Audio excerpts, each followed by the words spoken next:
Harper Audio presents Ferals Number 3, The White Widow's Revenge by Jacob Gray, performed by Josh Hurley.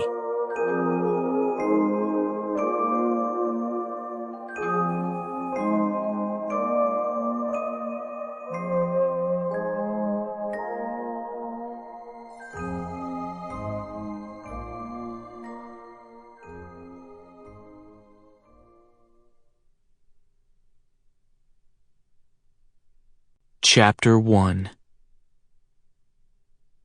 They've got no idea, thought Ka. No idea how much danger they're in. He pulled up his collar, even though he was already soaked to the skin, and looked out across the street. It was quiet because of the awful weather, but a few people still went about their business. A man in a dark suit ate a sandwich under a dripping canopy. Cars swished across the slick road. A boy, holding hands with his mother, rushed into a shoe shop to get out of the downpour. It had been raining for days, but the low gray clouds showed no signs of being empty. The streets were saturated, and puddles dotted the rooftop on which Ka stood. He looked down at the second-hand sneakers he'd found at a clothing bank. Water had long ago seeped through the fabric, and his toes squelched. But he'd been wet through enough times in his life that it didn't really bother him. Growing up in the nest in Blackstone Park, he'd survived many storms which had blown through the city and ripped the tarpaulin cover loose. If they couldn't fix it, Ka and his crows just huddled down, lashed by the wind and rain. He had hated it, but he always knew it would pass. "I've forgotten what the sun looks like," said Screech. The youngest of Ka's crows was sitting on the roof parapet, with his feathers puffed out to protect him from the rain. The other two birds perched beside him. "Maybe we should go home," said Glum hopefully. His beak rested on his chest, and his eyes were shut. Shimmer cocked her head. "Quit complaining," she said. "A bit of water won't do you any harm." To anyone in the street below, the three crows would have looked completely unremarkable, Ka thought. But then, nobody but a feral would realize he could understand what they were saying.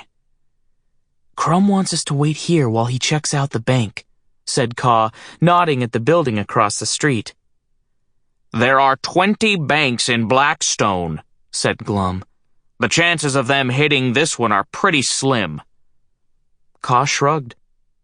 "I can go down and take a look if you want," said Shimmer, hopping restlessly. Ka thought about it. Their enemies could be down below, and if they saw a crow acting strangely, it might spook them. He wondered if he should send Shimmer to the hospital instead, to check on Selina. At least that would give her something to do. She would obey him, though she wasn't exactly crazy about the daughter of the mother of flies.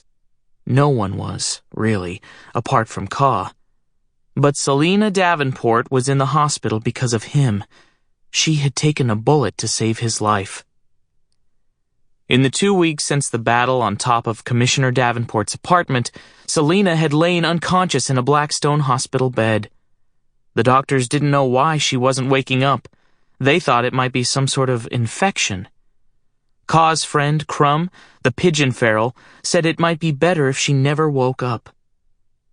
Ka couldn't reply to that. Despite what everyone else thought, Selina was his friend. She'd stuck by him when it mattered most. "Hello," said Shimmer. "What do you say, boss? I can scan the block. No one will ever see me." "Okay," said Ka. "Just be careful."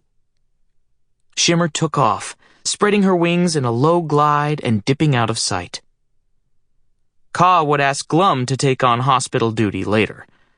Any day now, there must be good news.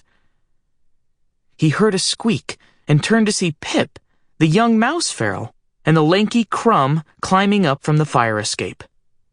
"About time," said Glum. Crumb. Sample complete. Ready to continue?